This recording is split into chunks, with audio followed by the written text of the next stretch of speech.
సభకు నమస్కారం. వేదికపై ఉన్న పెద్దలందరికీ కూడా పేరు పేరున ధన్యవాదాలు. అదేవిధంగా ఇక్కడ విచ్చేసిన కార్యకర్తలు, అభిమానులు, మన కాంగ్రెస్ పార్టీ అభిమానులు అందరికీ కూడా పేరు పేరున మీకు అందరికీ కూడా ధన్యవాదాలు. అదేవిధంగా మీడియా సోదరులకు, ప్రింట్ మీడియా, ఎలక్ట్రానిక్ మీడియా సోదరులకు కూడా ధన్యవాదాలు. ముఖ్యంగా ఇవాళ ఈ సభ ఏర్పాటు ఎందుకంటే నూతనంగా ఒక రాజ్యసభ ఎన్నికైనందుకు గౌరవనీయులు పెద్దలు పూజ్యులు వేం నరేందర్ రెడ్డి గారికి, అదేవిధంగా గౌరవనీయులు పెద్దలు మన ఎమ్మెల్యే గారికి మురళీ నాయక్ గారికి, అదేవిధంగా గౌరవనీయుల పెద్దలు పూజ్యులు మన డిప్యూటీ స్పీకర్ గారికి, వేదికపై ఉన్న పెద్దలకు, అదేవిధంగా మన జిల్లా అధ్యక్షురాలు గారికి, అదేవిధంగా భరత్ చంద్ర రెడ్డి గారికి, అదేవిధంగా మా సంజీవ్ రెడ్డి గారికి, అదేవిధంగా చైర్పర్సన్లకు, అదేవిధంగా మన అంజన గారికి, వేదికపై ఉన్న పెద్దలకందరికీ, అదేవిధంగా మా మేడం గారికి, మన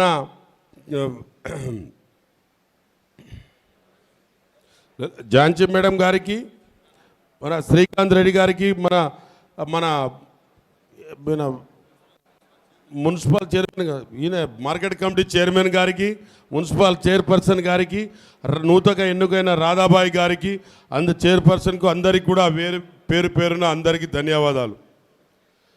ముఖ్యంగా కాంగ్రెస్ పార్టీలో దాదాపుగా 16-17 సంవత్సరాలు ఓపికగా ఉండి మనకందరికి కూడా ఆదర్శంగా ఆయన ఓపిక తీసుకొని ఇప్పుడు ప్రస్తుతానికి అందరూ కూడా ఎమ్మెల్యే టికెట్లప్పుడు, ఎంపీ టికెట్లప్పుడు తొందరపడ్డ గౌరవనీయుల పెద్దలు వేం నరేందర్ రెడ్డి గారు ఏనాడు కూడా నాకు ఇది కావాలని అడగలేదు.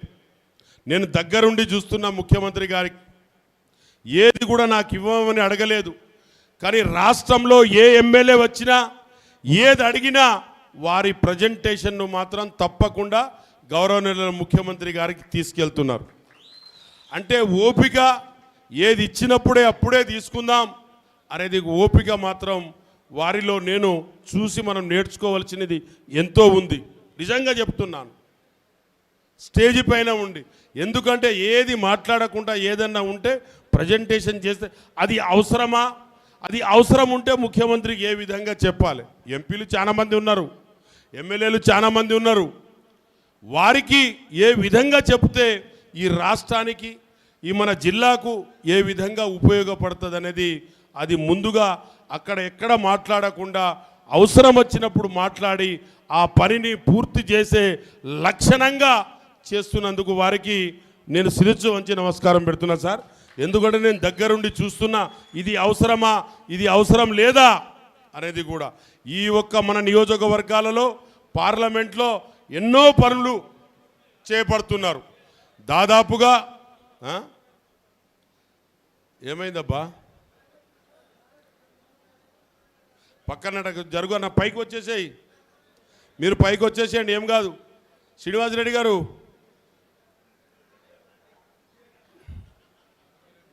మధుకరెడ్డి అన్న, మధుకరెడ్డి అన్న పైకి వచ్చేసేయి. నువ్వు ఇల్లందులోకి వచ్చినప్పుడు పెద్ద స్టేజ్ పెడతావు కానీ నువ్వు పైకి రా. అదేవిధంగా ప్రతి ఒక్క కార్యకర్త కూడా కాంగ్రెస్ పార్టీకి గట్టిగా పనిచేసి ఈ రాష్ట్రానికి కాంగ్రెస్ను పార్టీని తెచ్చి గౌరవ ముఖ్యమంత్రి గారు రేవంత్ రెడ్డి గారికి చేసిన ప్రతి ఒక్క కార్యకర్త కష్టం ఉంది ఇందులో. ప్రతి కార్యకర్త, ప్రతి మనిషి, ప్రతి మండల ప్రెసిడెంట్లు, సర్పంచులు, మాజీ సర్పంచులు అందరూ కూడా కష్టపడితేనే కాంగ్రెస్ పార్టీ గెలిచింది. ఆ కాంగ్రెస్ పార్టీ గెలిచినందుకు ఇవాళ నరేందర్ రెడ్డి గారు నూతనకు ఎన్నికైనా ఈ రాష్ట్రంలో ప్రతి ఒక్క ఎమ్మెల్యేలకు ఏ విధంగా సంజాయించాలి, ఏ విధంగా తీసుకురావాలి. మీరు అంటున్నారు ఒకటేసారి ఇంకేమైనా ఇవ్వవచ్చని. వారు టీఆర్ఎస్ పార్టీ దాదాపుగా 8,000 కోట్ల రూపాయల, 8,000 ఎంత నీకు తెలుసు లెక్క, ఎన్ని వేలు అప్పు చేసిన టీఆర్ఎస్ వాళ్ళు? 8.5 లక్షల కోట్లు అప్పుల చేసి పాలు చేసినా ఇవాళ వాళ్ళకు మనం ఇంట్రెస్ట్ కడుతున్నాం. అదేవిధంగా ఇంట్రెస్ట్ కట్టుకుంటా ఇవాళ కాస్మెటిక్ ఛార్జు, మెస్ ఛార్జు మన పిల్లలందరూ కూడా ఎంత చక్కగా హాస్టల్లో తింటున్నారు అనేది మీకు అందరికీ తెలుసు. అదేవిధంగా వాళ్ళకి హీట్ వాటరు, అదేవిధంగా వాళ్ళ కాస్మెటిక్ ఛార్జెస్, అదేవిధంగా బట్టలు, అదేవిధంగా మనకు అందరికి కూడా కరెంటు, ఇంద్రమ్మ ఇళ్ళు, మీకు రైతు బంధు, రైతు రుణమాఫీ అన్నీ కూడా వేస్తూనే ఉన్నాం అప్పులు కట్టుకుంటా. అదేవిధంగా కుట్టు మిషన్లు, అదేవిధంగా చీరలు, మా గౌడు జాతికి మా గౌడు అన్నలకు కళ్ళు తీసేందుకు ఇవాళ వాళ్ళకు కూడా వాళ్ళ మెటీరియల్ కూడా మనం అందజేస్తున్నాం. కాబట్టి ఇవన్నీ కూడా మహిళలకు దాదాపుగా వడ్డీ లేని రుణాలు కోట్లాది రూపాయలు ఇస్తున్నాం. వడ్డీ లేని రుణాలు కోట్లాది రూపాయలు. వాళ్ళ ఇంట్రెస్ట్ ఎవరు కడుతున్నారు?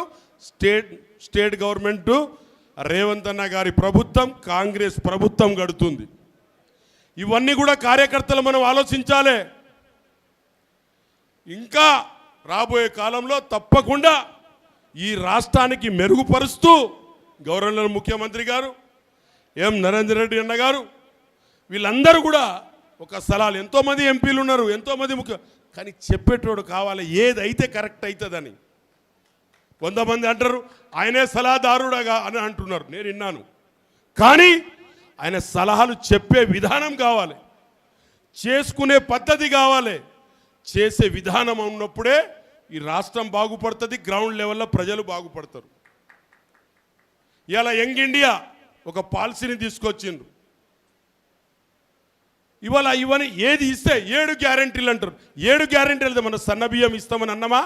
అల్లే సన్నబియ్యం ఇస్తున్నాం, కరెంట్ ఫ్రీ ఇస్తున్నాం, ఇంద్రమ్మ ఇండ్లు ఇస్తున్నాం. ఇవన్నీ కూడా చెప్పని వాగ్దానాలకు, కానీ ప్రజలకు ఏది అవసరమో అది ఇస్తే బాగుంటుందని మనం ఇస్తున్నాం.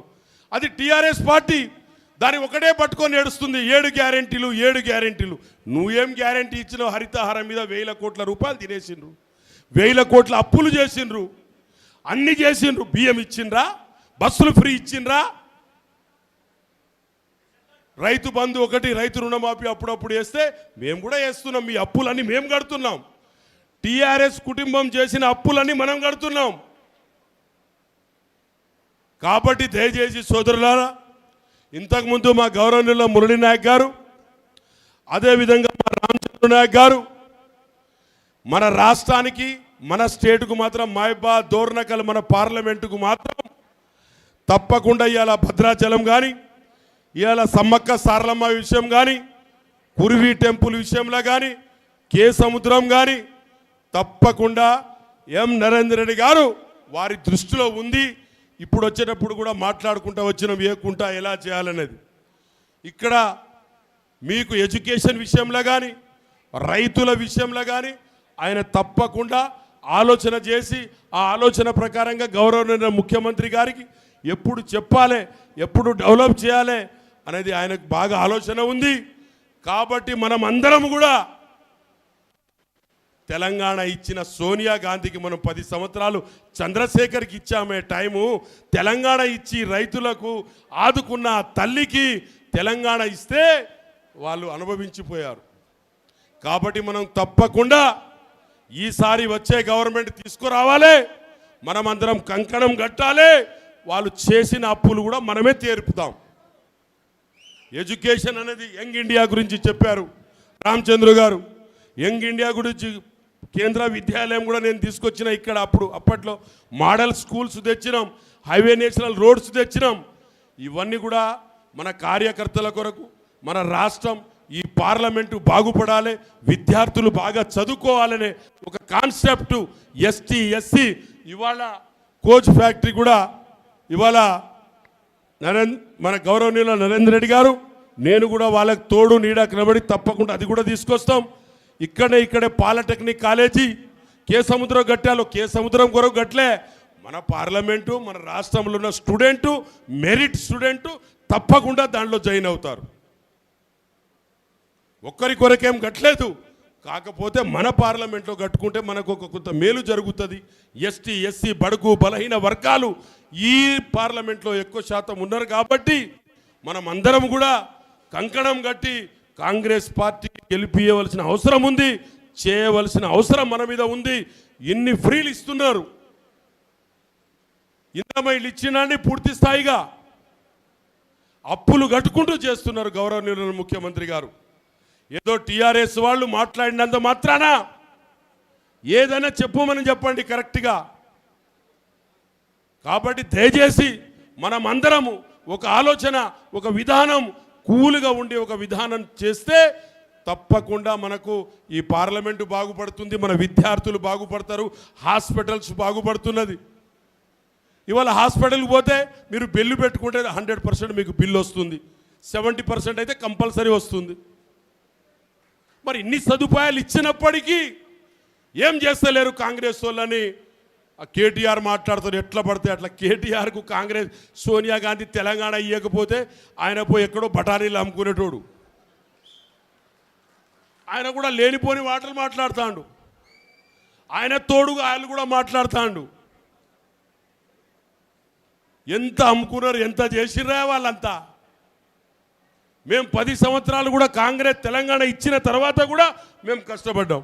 కేసీఆర్ గారు మాకు ఆ రోజు పార్లమెంటు తెలంగాణ ఇచ్చేటప్పుడు ఆయన హౌస్లోనే లేడు ఆయన తెలంగాణ తెచ్చిన రోజు. ఆయన తెలంగాణ రావద్దని ఉండే, ఇట్లనే బ్లోక్ చేసుకుంటూ బతకాలని ఉండే ఆయనకు. కానీ సోనియా గాంధీ గారు తెలంగాణ ఇచ్చేసింది ఎంపీలం అడిగితే. కాబట్టి గౌరవనీయ కాంగ్రెస్ పార్టీకి ఒకటే మాట తలుచుకున్నా నేను, కాంగ్రెస్ పార్టీకి మనకున్న క్యాబినెట్, మనకున్న గౌరవనీయ ముఖ్యమంత్రికి ఎవరైనా మాట్లాడితే మీరు రిప్లై మాట్లాడవలసిన అవసరం మన అందరి మీద ఉంది. మన అందరి మీద బరువు బాధ్యత ఉంది. అది ఆ రెస్పెక్ట్ మనం కాపాడుకోవాలి, మన రెస్పెక్ట్ మనం కాపాడుకోవాలి. గౌరవనీయ ముఖ్యమంత్రి గారి మీద మాట్లాడినా, కాంగ్రెస్ పార్టీ మీద మాట్లాడినా, అందరి మీద ఇవాళ నేను ట్రైబల్కి ఒక మెసేజ్ ఇవ్వదలుచుకున్నా. ఆ రోజుల్లో ఇందిరాగాంధీ గారు మాకు ఎస్టీ ట్రైబల్ గురించి కూడా మాట్లాడాలి కదా. లంబడోళ్ళకి ఆ రోజు ఎస్టీలో కలపకపోతే ఇవాళ డాక్టర్లు ప్రతి సంవత్సరం ఇంజనీర్లు ఉద్యోగాలు గ్రూప్ 1, గ్రూప్ 2B ఇవన్నీ ఉద్యోగాలు వచ్చునా ఇందిరాగాంధీ గారి ఆశీస్సులే ఇవాళ లంబడోళ్ళకు శ్రీరామ రక్ష. నేను మొన్న ప్రియాంకతో కూడా అన్నా, మేడం మీ గ్రాండ్ మదరు మాకు తెలంగాణలో ఎస్టీలో కలిపింది కాబట్టి ఏ పిల్లగాడు పుట్టినా రాహుల్ గాంధీ అని పెట్టుకుంటున్నాం మేము. అమ్మాయి పుట్టితే ప్రియాంక అని పెట్టుకుంటున్నాం, ఇంకో అమ్మాయి పుడితే ఇంద్రమ్మ అని పెట్టుకుంటున్నాం. కాబట్టి మా కులానికి మా జాతికి మర్చిపోకమ్మా, నీకు పుణ్యం ఉంటుందని చెప్పాను. కాబట్టి ఎస్టీ ఎస్సీ బడుగు బలహీన వర్గాలకు ఇవాళ రైట్ ఇన్ఫర్మేషన్ యాక్ట్ కానీ 100 రోజుల పని కానీ ఇవన్నీ కూడా బడుగు బలహీన వర్గాలకు ఆలోచించి పెట్టి తెచ్చిండ్రు. అదేవిధంగా గౌరవనీయ ఎం నరేంద్ర రెడ్డి గారు ఈ రాష్ట్రంలో కూలుగా ఓపికగా సలహాలు ఇస్తున్నందుకు వారికి ధన్యవాదాలు. వేరే అదే ఎంపీ కానీ నాలాంటి వాళ్ళు కానీ నేనైతే 1 రోజులో ఆవేశం పడి చెప్పేస్తాం, మళ్ళీ నెక్స్ట్ డే అది డెలివరీ కాకముందే అది వేస్ట్ అయిపోతుంది. అందుకొరకు మనం అందరం కూడా కూలుగా ప్రయత్నం చేయాలి. ఆ రోజుల్లో నేను కూడా మోడల్ స్కూల్ తెస్తే మా ఏరియాలో వీళ్ళంతా బాగుపడతారు, పిల్లలు చదువుకుంటారని. కేంద్ర విద్యాలయాలు కానీ రోడ్స్ కానీ ఇవన్నీ కూడా వెంకటాపూర్, వాచేడు, చర్ల ఈ బ్రిడ్జిలన్నీ కూడా నేనే తెచ్చాను. డెవలప్మెంట్ అనేది ఆలోచన ఉండాలి, చెప్పే ఆలోచన ఉండాలి, ఓపిక ఉండాలి. ఇవన్నీ అయినప్పుడే అవుతుంది. వాళ్ళకు 3 సంవత్సరాలు ఆగుతలేరా టీఆర్ఎస్ వాళ్ళు. ఆ తిన్న పైసలు కళ్ళలో తిరుగుతున్నాయి రోజు. వాళ్ళు తిన్న పైసలు వాళ్ళకి అరుగుతలేవు. అరే ఎట్లా తినేస్తున్నారు, ఏమవుతుందో అదేలో వచ్చినట్టు. సోనియా గాంధీ తెలంగాణ ఇవ్వకపోతే ఇవాళ హరీష్ రావు ఎక్కడ ఉండునో, కేటీఆర్ ఎక్కడ ఉండునో, ఇంకా రకరకాలుగా వాళ్ళందరూ సంతోష్. ఒకటి సంతోష్ కథ చెప్తా మీకు విను. నాకు కాంగ్రెస్ పార్టీ ఒక లంబడోనని రాజ్యసభ టికెట్ ఇస్తే సంతోష్ను గెలిపించినందుకు వెంకటరెడ్డిని, సంపత్ను డిస్క్వాలిఫైడ్ చేసిండు చంద్రశేఖర్. డిస్క్వాలిఫైడ్ చేసిండు. నా ఉసురు గ్యారెంటీగా తగిలింది ఆయనకు. కాబట్టి నాకు తప్పులు చేసిన వాళ్ళకి అందరికీ తెలుస్తుంది. నిజాయితీగా పనిచేస్తాం, నిజాయితీగా ఉన్నాం. ఇవాళ నరేంద్ర రెడ్డి గారు కూడా నేను పొగుడుతలేను, ఓపికగా చెప్తున్నారు సీఎం గారికి. ఏదైనా అవసరం, సీఎం ఏం తక్కువడా చంద్రశేఖర్ కన్నా? ఆయన ఏం తక్కువడేం కాదు, ఆయన పెద్దోడే కావచ్చు, ఈయనేమన్నా తక్కువడా? కాబట్టి దయచేసి మీరందరూ కూడా కాంగ్రెస్ పార్టీ మన చేతి గుర్తు పార్టీ, మన పార్టీని మనం సరిదిద్దుకుందాం, మనం సాధిస్తాం. ఇంకోసారి తప్పకుండా మనం సాధించవలసిన అవసరం ప్రతి ఒక్కరి మీద ఉందని చెప్పేసి మీ అవకాశం ఇచ్చిన కార్యకర్తలకు అందరికీ కూడా పేరు పేరున ధన్యవాదాలు.